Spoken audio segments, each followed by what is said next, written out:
ciklu atklāja Latvijas Dzemdes kakla vēža izglītības fonda vadītāja ginekoloģe un kolposkopijas speciāliste Kristīna Pčolkina. Labdien, Kristīna! Kā arī Latvijas ginekologu un dzemdību speciālistu asociācijas vadītāja ginekoloģe Vija Veisa. Labdien! Un klīniskā psiholoģe Kristīna Baloda. Labdien, Kristīna! Nu, statistika ir satraucoša, tēma ļoti aktuāla, un varbūt, lai kaut kā iedotu tādu kopskatu, mēs varētu parunāt par to, kas tad ir 21. gadsimta sieviete Latvijā, kādi ir viņas paradumi, cik vispār bieži sievietes Latvijā apmeklē ginekologu, un vai tas ir pietiekami. Nu, spriežot pēc statistikas, laikam nav pietiekami, bet varbūt lūkšu jūs, doktor Pčolkina, pakomentēt. Manuprāt, 21. gadsimta sieviete ir ļoti aktīva, aizņemta, rūpēs bieži vien par visiem citiem, bet ne par sevi. Un prieks man ir par to, ka ar šādām akcijām un šādām sarunām mēs esam viesuši interesi tieši par sievietes veselību, un par to mēs runājam daudz vairāk un biežāk. Bet kopumā tie svarīgākie punkti, protams, ir šī te atsaucība uz savai veselībai svarīgām lietām, un tie ir skrīningi. Un tāpēc arī mēs šobrīd šeit esam, lai mēs runātu par šo dzemdes kakla vēža skrīningu. Un skrīnings nav tikai tāpēc, lai viestu kaut kādu skaidrību par konkrētu cilvēku, bet mums vajag saprast grupu cilvēkus, kurus mēs tālāk izmeklēsim ar iespējām novērst ļaundabīgu saslimšanu nākotnē. Jūsu pieredzē, kāda ir atsaucība šobrīd tieši par skrīningu? Šobrīd es noteikti gribu paslavēt, jo mēs ejam uz priekšu un mēs tuvojamies šim Pasaules veselības organizācijas noliktam atsaucības procentam. Lēnām, bet tuvojamies, un pagājušā gadā tās ir vairāk kā puse sievietes, kuras saņēma uzaicinājumu, nāca un veica šo te skrīningu, un tas jau ir labi, jo līdz šim tie bija aptuveni 35 līdz 40%. Arī saistībā ar vakcināciju lēnām, bet mēs tuvojamies šim skaitlim, bet vēl joprojām tas ir galēji nepietiekami. Varbūt, Kristīna, tu kā psihologs no savas puses vari pakomentēt, kādi varētu būt tie psiholoģiskie iemesli, kāpēc sievietes tik maz rūpējas par sevi un kāpēc, kas varētu būt... Man noteikti uzreiz prātā nāk tā... Okay. Man uzreiz noteikti iezīmējās visticamāk tāda Latvijas sievietes vajadzība iegūt atļauju no kāda cita, ka viņa drīkst parūpēties par sevi, iegūt atzinību, iegūt kaut kādu iemeslu, ka viņa ir pelnījusi parūpēties par sevi.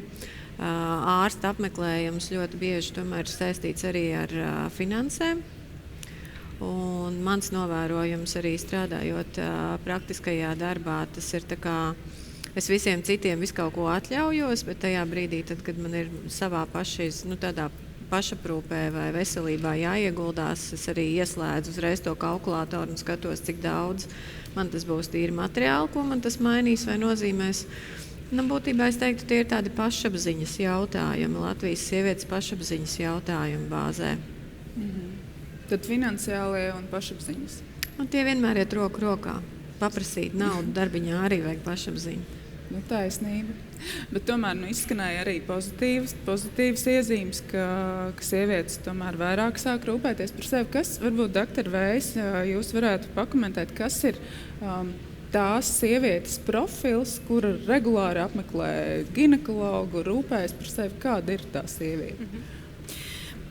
Jāsaka, ka nereti mēs tiešām varbūt par sievieti, kā sabiedrības daļu, arī esam ieraduši domāt un runāt un uzrunāt tieši tādā reproduktīvajā, ja bērnu radīšanas aspektā. Nenoliedzami tas ir tas brīdis, kad sieviete savu veselību iespējams un sevi pieskata biežāk, ja tas ir bērnu gaidīšanas laiks, grūtniecības laiks. taču noteikti mēs ar to nebeidzās sievietes veselība. Un šeit mazliet pakāpjoties varbūt soli atpakaļ pie jūsu iepriekšējā jautājuma par Latvijas sievieti, tad es teiktu, ka ļoti liela un svarīga ir arī tā sieviešu daļa, kuras varbūt grūtniecības vairs neplāno, kuras dzīvo savu dzīvi jau pēc menopauzes, un varbūt šķietam liekas, ka ko tad vairs pie tā ginekologa darīt, jau nav vairs risināmi jautājumi, taču tā nebūtu nav, jo, diemžēl, šie onkoloģijas riski un vēža riski, krūtsvēža risks, kolorektālā vēža risks un arī dzemdes kakliņa vēža risks pastāv un pat arī pieaug. Tādēļ es noteikti arī domāju, ka šai sieviešu daļai būtu jāatrod laiks pie ginekologa vērsties. Bet, ja mēs runājam varbūt par to sieviešu daļu, kas biežāk nonāk pie ārsta un regulārāk, tad tās noteikti būtu šī reproduktīvā vecuma sievietes, kad tiek risināti grūtniecības plānošanas jautājumi, grūtniecības novērošanas jautājumi, izsargāšanās un kontracepcijas jautājumi. Tādēļ es domāju, ka tā droši vien ir tā daļa, kas apmeklē ārstu biežāk. Tas ir ļoti interesanti tēma. Patiesībā aizskārāts tā nebija aizdomājusies, ka sieviete, kad viņa vairs nav reproduktīvā vecumā, viņa tā kā izslēdz sevi. Liktos, ka otrādi, man ir tās rūpes par bērniem, bet tad, kad tie bērni ir palaisti, tad es sāku varbūt vairāk rūpēties par sevi, bet tas novērojums ir citāds. Ja nemaldos, tad tā arī mums rāda šī atsaucības skaitļi, ka tieši tajā vecuma grupā, kas ir vecākas gados sievietes, arī šie skrīninga apmeklējumi ir retāki. Tādēļ tas tiešām tā arī ir. Un kā jums šķiet, kā varētu uzrunāt sievieti, kā aizklauvēties līdz šai sievietei, ka viņai tomēr ir jārūpējās par sevi? Jā, es absolūti piekrītu, līdzīgi kā teica dr. Čolkina, par to, ka sieviete nereti dara daudz dažādus pienākumus un it kā šķietami tad nesanāk laika sev, jo ir jārūpējās par citiem un citām lietām.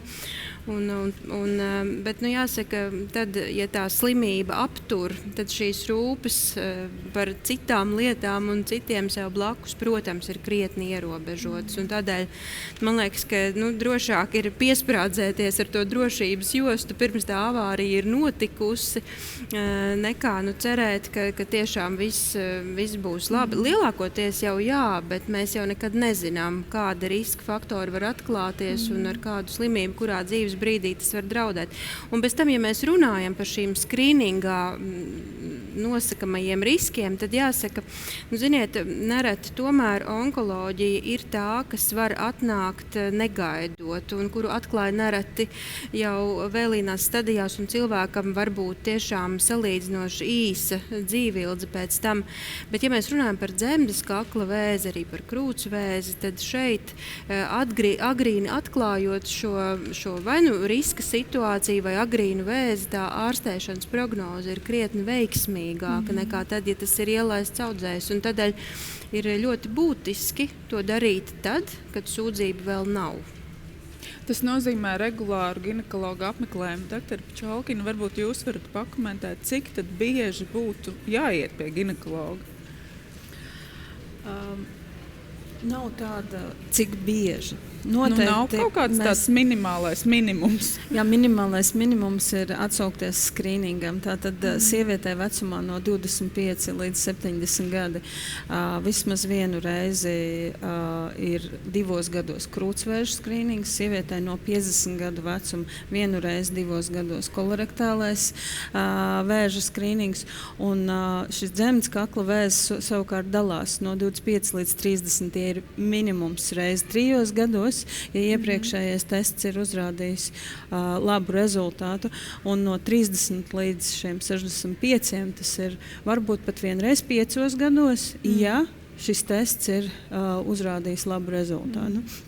Protams, ka mēs nevaram pateikt tādu regularitāti. No vēstures bieži vien tiek teikts reizi gadā vai reizi pusgadā. Tas vairs neatbilst patiesībai. Tā īsti tam nav tāda pamata, ja? Jo, ja mēs pateiksim obligāti reizi pusgadā veselai sievietei veikt sonogrāfiju, tādējādi cenšoties atklāt olnīcu vēzi ātrāk, tas nav olnīcu vēža skrīnings, diemžēl. Un tāpēc ir ļoti svarīgi arī sievietei saprast savas sūdzības. Jā, protams, tik tikko ir sūdzības, tā ir jāvēršas pie ginekologa, kad ir kāda neregulāra asiņošana, gan menstruālā cikla traucējumi, sāpes, nepatīkams diskomforta sajūtas. Ir ļoti daudz tās sūdzības, par ko arī, manuprāt, katrs ginekologs apskats laikā pastāsta, kas nu ir tie sarkanie karogi. Tāpēc tāda obligāta apmeklējuma ziņā tie noteikti ir skrīningi. Un tomēr viena no augstākām mirstībām Eiropā. Tas nozīmē ko? Tas nozīmē, ka tās sūdzības tiek ignorētas visticamāk. Diemžēl ir tā, ka dzemdas kakla vēža gadījumā sūdzības parādīsies vēlīnā stadijā. Un tad, attiecīgi, nav nekāda radikāla ārstēšana iespējama. Tāpēc arī runājot par dzemdas kakla vēzi, mēs runājam par skrīningu. Nevis aicinam nākt pacients ar sūdzībām, bet mēs aicinam nākt sievietes tad, kad viņas saņem šo uzaicinājumu. Un, manuprāt, tas jau tagad visiem būtu skaidrs, ka tajā vecumā no 25 līdz 30, tātad ik 3 gadus man ir jāpainteresējās, kur ir mans uzaicinājums, kāpēc es viņu neesmu saņēmusi. Un, ja es neesmu saņēmusi, es varu uzzvanīt kaut vai savam ģimenes ārstam un asistents noskaidros šo skrīninga numuru vai izdošanas datumu. Tāpat vienmēr var piezvanīt Nacionālam veselības dienestam, kur ir bezmaksas tālrunis šīs skrīninga informācijas noskaidrošanai. Arī kaut vai, ja ginekologs ir veicis skrīningu un specifiski to nav uzsvērs, un pacienti pat nezina, ka viņai šāds ir veikts un tur viss ir kārtībā, Nacionālā veselības dienestā viņai pateiks, ka jūs savu skrīningu esat izmantojusi, piemēram, pagājušajā gadā. Ja? Tā kā tas ir tāda lieliska iespēja izmantot šo. Un pacientiem, manuprāt, tāpēc arī ir šīs akcijas, kad mums cilvēki ir jāinformē. Un, man liekas, katrs cilvēks, tā nav tikai sieviete, tas ir vīrs, var painteresēties, vai sieva ir veikuši šādu analīzi, jo tas gal galā skars visu ģimeni. Meita var pajautāt mammai, un mēs varam pajautāt draudzenēm. Un bieži vien ir tā, ka pacienti atnāk jau pēc ārstēšanas, kad tur priekšvēža slimība ārstēšanas gadījumā. Jā, ziniet, es sāku runāt ar savām draudzenēm un izrādās, ka neviena īsti nezina, vai šī analīze ir veikta. Un tad sākās šīs sarunas, kas veicina lielāku izpratni sabiedrībā. Un, manuprāt, informēta sabiedrība ir pārliecināta sabiedrība, un tad tas ir arī mūsu mērķis. Varbūt, ja mūs tagad skatās kādi vīri, un viņi vispār pirmo reizi dzird vārdu skrīnings, varbūt atkāpjamies pavisam atpakaļ tādā ābečnieku pozīcijā, un varbūt jūs, doktori, varat izstāstīt, kas tad ir tas skrīnings vispār, kā tas notiek? Paldies par šo jautājumu. Tieši tā, tad skrīnings, kas tas ir par zvēru? Jā. Bet skrīnings, tas pēc būtības nāk no angļu valodas screen, un tas nozīmē sijājošā diagnostika. Sijājošā diagnostika, tas nozīmē, ka no veseliem cilvēkiem mēs mēģinam sijājoši ar dažādiem efektīviem, mazinvazīviem, ērtiem, nesāpīgiem testiem atsijāt to grupu, kuriem varētu būt riski vai agrīna slimība. Tātad nav izpausmes, esmu vesela, man nav sūdzību, bet uztaisot šo vienkāršo testu, es saprotu, ka es esmu riska grupā, un man tiešām var būt pie ārsta ir jāiet reizi gadā vai jāveic papildus izmeklējumi. Tātad sijājošā diagnostika jeb skrīnings.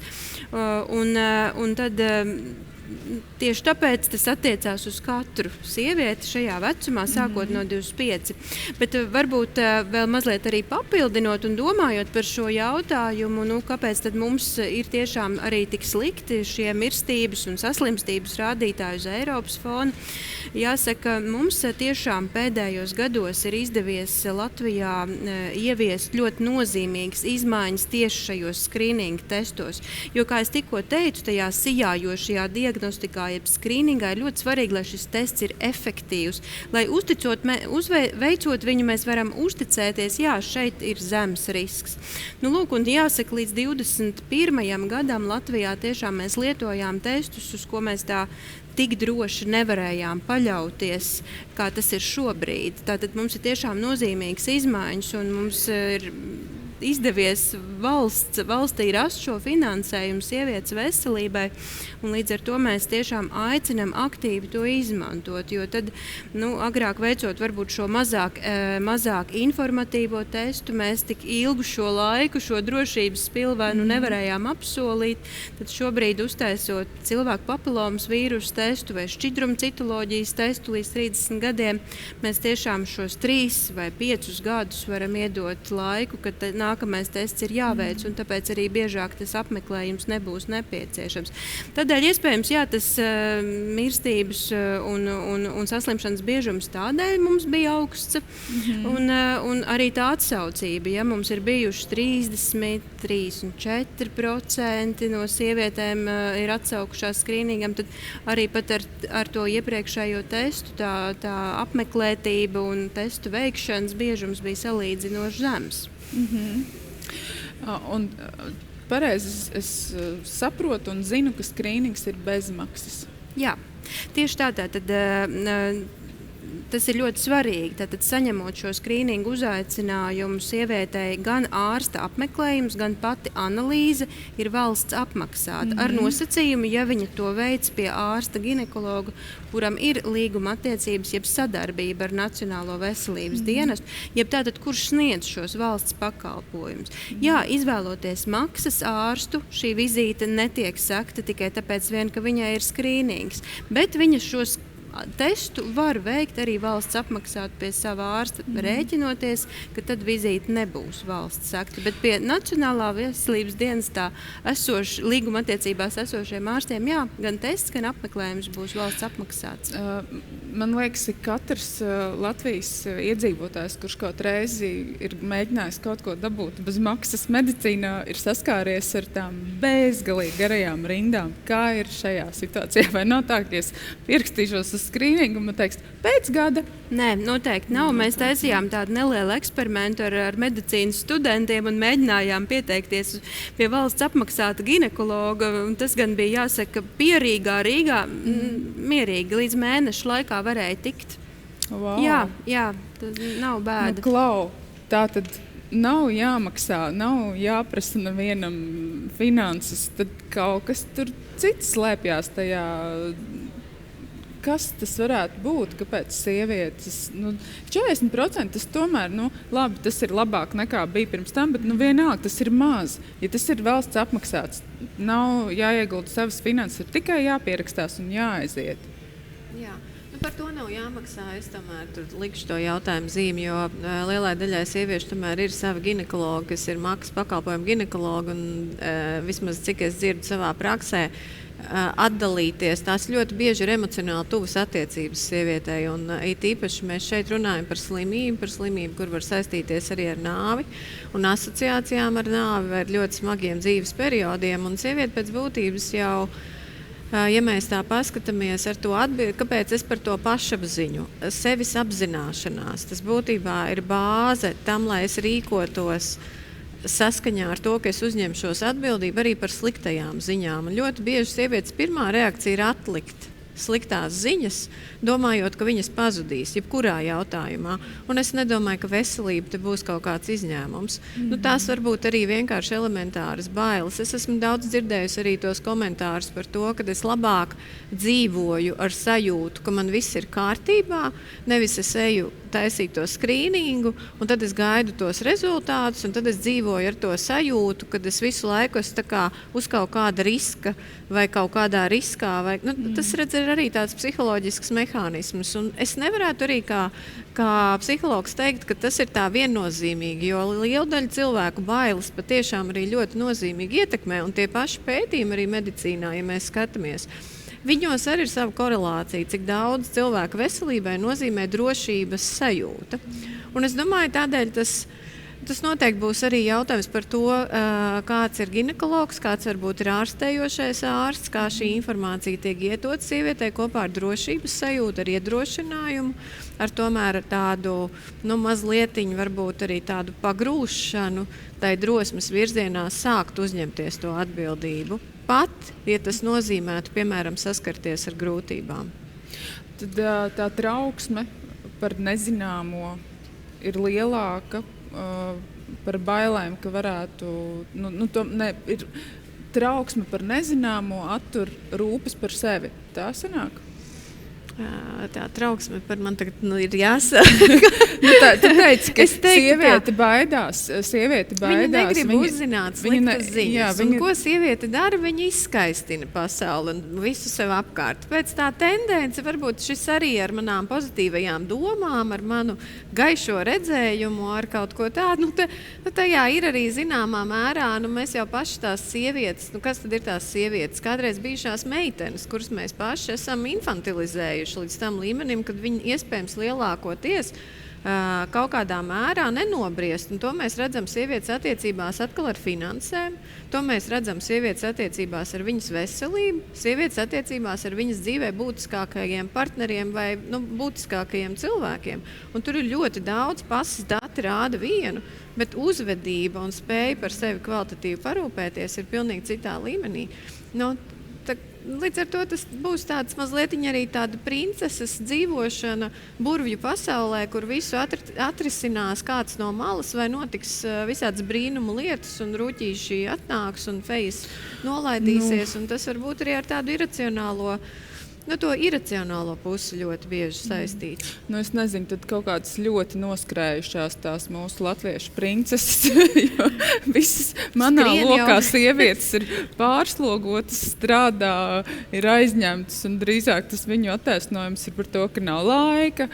Lielākoties nav laika. Bet arī tā ir ļoti laba maskēšanās. Jūs esat tik aizņemti nemitīgi dažādos pienākumos, pārskrējienos un pārbraucienos, ka nav laika, vai ne? Tā varbūt arī tāda laba maskais, kā paslēpties dažkārt. Tā ir arī tā sajūta par sevi. Tā jau ir tā sajūta par sevi, ka man sev nekad nav laika. Es būtībā negribu ar sevi saskarties. Es negribu sevi pamanīt, es negribu sevi ieraudzīt, es negribu sevi atzīt kaut kādas lietas par sevi.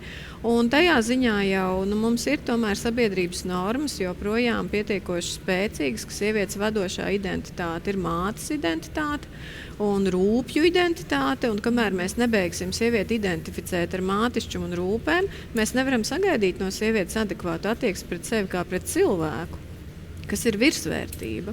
Mana dzīvība ir virsvērtība, lai es pastāvētu, un tikai tad var sekot tās rūpes, izvēle būt vai nebūt mātei vai jebkura cita izvēle. Tās ir arī tādas kolektīvi ļoti spēcīgas vērtības, kuras joprojām nosaka to, kādēļ mēs kaut ko darām vai nedaram. Un iespējams, tur tā individuālā daļa ir arī daudz mazāka, jo tās bailes, ka mani novērtēs nepietiekoši labi un katrai sievietei, kā mēs visātrāk varam trāpīt, pasakot, ka viņa ir slikta māte. Vai mēs viņai tik ļoti trāpīsim, pasakot, ka viņa ir tur šāda tāda sieviete? Nē. Kuram tur rūp, kāda viņa ir tā sieviete? Līdz ar to tur tie mehānismi var ļoti, ļoti nemanot pārklāties. Un tas pilnīgi netraucē būt princesei tajā pašā laikā. Jo princese tas tomēr ir tas pasaku tēls, kas ir mūžam maziņš un kuru atbrīvo kāds cits, nevis viņš pats.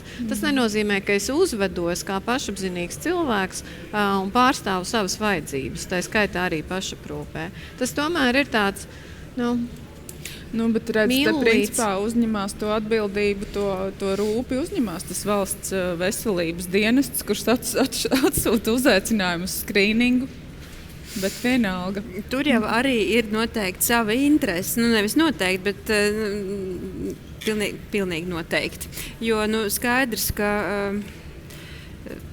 valstī ir izdevīgāk vesela sieviete, kur strādā, iet uz darbu, maksā nodokļus, un tas ir svarīgi ne tikai ģimenei un tuviniekiem, un valstī ir dārgāk noteikti ārstēt ielaistus gadījumus, un tas ir savā ziņā, protams, mēs to varam vērtēt tīri pragmatiski, bet tajā ir dziļa patiesība. Tas nav tikai cilvēka indivīda zaudējums, saslimstot smagi ar onkoloģisku slimību, bet, protams, ka tas ir sabiedrības zaudējums kopumā tādēļ.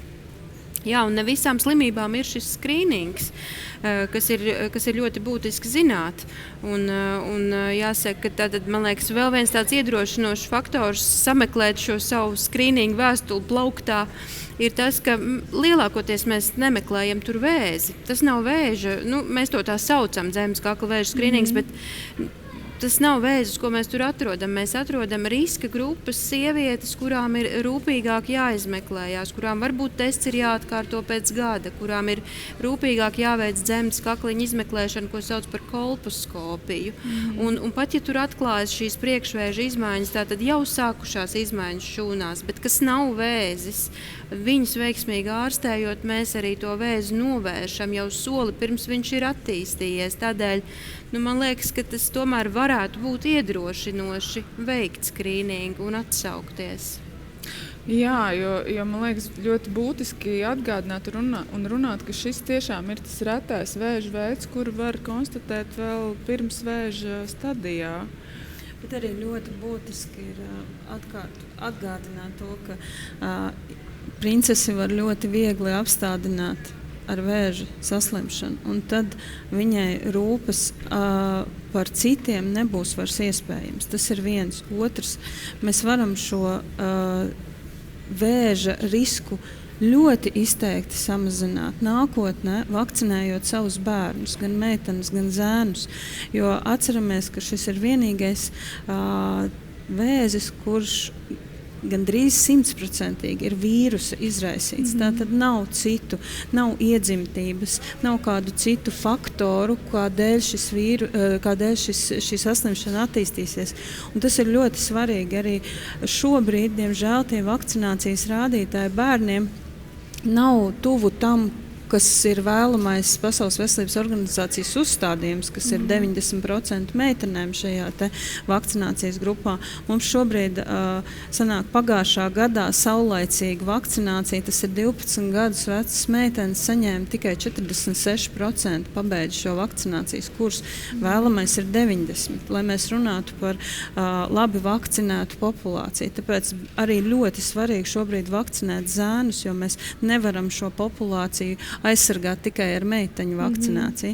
Un, man arī prieks, ka šajās 2 dienās runās par šo vīrusu ietekmi ne tikai ginekologi, bet arī dzirdēsiet urologu, reproduktologu viedokli, ka tas nav tikai vīrus, kas var izraisīt vēzi dzemdas kaklā, bet varbūt arī maksts, varbūt arī kaunuma lūps, varbūt arī anālais kanāls. Vēža veidi.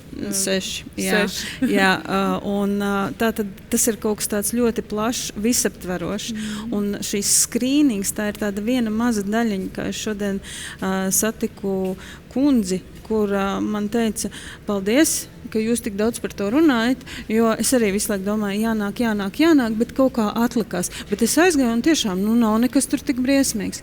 Un ir arī kaut kādā veidā bailes ne tikai no tā, ka es uzzināšu kaut ko, bet bailes no tā paša izmeklējuma. Tas ar ko neatšķirās. Tas, ka mums ir pamainījusies testēšanas metode, tas nenozīmē, ka mums ir pamainījies veids, kā mēs veicam šo testu. Tā ir tāda pati analīze, kā katru reizi iespējams ginekologs ir veicis. Tāpēc tas nav nekas, no kā būtu jābaidās. Tas ir ļoti ātri. Jā, varbūt nav patīkami diskomforts, bet tas ir īslaicīgi un tas noteikti ir mazāk nepatīkami nekā ilgstoša ārstēšana, kas var būt ķīmijterapija, staroterapija vai smaga operācija un pēcoperācijas komplikācijas. Jā, mēs noteikti runāsim par cilvēku papilomas vīrusu daudz smalkāk turpmākajās sarunās, arī par skrīningu. Un es vēlreiz atgādinu jums, skatītāji, ka jums ir iespēja sūtīt anonīmi savus jautājumus uz tālruņa numuru 26 97 70 70, un speciālisti jums uz tiem atbildēs. Jo pilnīgi iespējams, ka ir kaut kādi jautājumi, kuri mums nevar ienākt prātā, bet tāpēc droši izmantojiet šo iespēju un sūtiet savus jautājumus. Vēlreiz atkārtoju numuru 26 97 70 70. Varbūt ir vēl kaut kas svarīgs, piebilstams gan no psiholoģiskā, gan no medicīniskā skatu punkta par papilomas vīrusu. Ir taisnība, ne, ka viņš ir ļoti bieži cilvēki nemaz nezina, ka viņi ir nēsētāji šim vīrusam. Tieši tā, un tā ir tā otra problēma, kāpēc varbūt uz to skrīningu tik ļoti nereaģē, jo sievietē liekas, ka man jau viss ir kārtībā. Man nav sūdzību, kas man noteikti nekas nav. Bet cilvēku papilomas vīrusu infekciju mēs neviens nejūtam. Un ir jau pētījumos pierādīts, ka gandrīz katra otrā sieviete kaut reiz dzīves laikā šo vīrusu ir pārslimojusi. Un arī vīrieši viņu pārslimo, un tas notiek visbiežāk. Mēs pat īsti nezinām, cik bieži dzīves laikā mums ir bijuši šāds vīrusu epizods. Katram no mums, principā. Vīrus biežāk tiek saņemts, iegūts dzimuma kontaktu ceļā. 50% sievietes inficēs tieši pirmā dzimuma akta laikā. Tātad gados jaunām sievietēm šis cilvēku papilomas vīrusu sastopamība ir gana augsta, bet par laimi šis dzemes kakla priekšvēža un vēža attīstības cikls ir gana garš. Līdz ar to viena šāda infekcijas epizode 90% cilvēku izzudīs 2 gadu laikā. Protams, katra nākamā ir ar risku attīstīties ļaundabīgam vai priekšvēža izmaiņām, bet pirmkārt, vakcinējoties, mēs pasargājam sevi no šīs infekcijas. Otrkārt, skrīningā laikus atklājot riska grupu. Pat tad, ja sievietē nav izmaiņas un ir šis vīrus, tas nenozīmē, ka viņa ir slima. Nē, viņa ir vienkārši riska grupā. Un kā jau doktora Veiss teica, citam vajag paņemt analīzi pēc gada, citam jāveic tālāk izmeklējumi. Un varbūt citai ir tiešām jāveic šī priekšvēža ārstēšana, kas arī mūsdienās ir ārkārtīgi vienkārši. Un tas neaizņems vairāk par 20 minūtēm no parastas konsultācijas laika, un sieviete tālāk dodas savās gaitās. Tā kā, manuprāt, tas galvenais uzsvars ir, mēs jau varam ieviest daudz un dažādus testus, mēs varam ieviest profilaktisko vakcināciju, bet ja mums nav kam to sniegt, tad principā jebkas no tā, ko mēs veicam, ir diezgan bezjēdzīgi. Par vakcināciju mēs arī runāsim padziļināt, bet varbūt jūs varat pakomentēt no sava skatu punkta, kāpēc joprojām ir tik lieli aizspriedumi un tik daudz baiļu ap šo. Tomēr ir diezgan liela pretestība mūsu sabiedrībā pret vakcināciju. Es tieši domāju, un ziniet, kad sievietes ir brīdis, kad sievietes ir ļoti par cilvēku papilomas vīrusu vakcināciju un proaktīvi par to interesējās. Un tas ir tas brīdis, kad viņai ir diagnosticēta priekšvēža saslimšana, viņa ir nonākusi onko slimnīcā, viņai, piemēram, ir veikta kolposkopija, un tad viņa tiešām saprot šo cēloņu sakarību starp cilvēku papilomas vīrusu un to, kas ir viņas dzemes kaklā attīstījies, un to, ka tas ir bijis tiešām mata tiesu no ļoti nopietnas slimības, no dzemes kakla vēža attīstības. Tad tās sievietes, kuras ir pēc šīm dzemes kakla displāziju ārstēšanām, un tā jau ir, kamēr tas nav kaut kādā veidā, mēs neesam tieši konfrontējušies ar tiešām lielām nepatikšanām savā dzīvē, ar veselības problēmām. Mums liekas nereti, ka tas uz mums neattieksies. Kur nu vēl uz mūsu bērniem, mazajiem, pūkainajiem, 12-gadīgajiem, vēl pirms pusauģu tādas krāšņuma būtnēm, ja? Es domāju, ka šeit ir tikai jārunā un jāskaidro to saistību, jo varbūt, ka tas liekas savā ziņā neticami, kur tad vīrus un kāda vakcinācija un kāds vēzis, ja? Bet šis zinātnieks, kas to noskaidroja, saņēma Nobela prēmiju par to. Tas ir ļoti nozīmīgi, kas uzsver tieši šī fakta nozīmību. Un tādēļ es domāju, ka mēs tam drīkstam ticēt, ja cilvēks atklāja vai ne, un saņēma to Nobela prēmiju. Tātad, 99% gadījumu dzemes kakla vēzi izraisa cilvēku papilomas vīrusu. Tātad, ja tas ir vīrus, mēs varam vakcinēties, un tiešām par laimi šī vakcīna ir izgudrota. Viņa ir pret 9 dažādiem vīrusu tipiem, kas ietver šos ļaundabīgos, un tā daudz efektīvāk ļauj izvairīties no vēža. Un kā jau es teicu, mēs šī brīdī nedrīkstam apstāties tikai par sievietēm un dzemes kakla vēzi. Mums noteikti ir jārunā, ka puišu vakcinācija nav tikai tāpēc, lai ierobežot dzemes kakla vēža biežumu, bet gan šis cilvēku papilomas vīrus tiešām saistīts arī ar citiem vēžiem, kas attiecās arī uz vīriešu dzimumu. cilvēku papillomas vīrusu nešķiro. Viņam ir vienalga. Paldies, doktor Vēs. Mēs uz šīs draudīgās nots beigsim sarunu ciklu pirmo daļu. Paldies. Doktor Pčolkiņ, paldies Kristīnai Balodai. Mēs turpinām.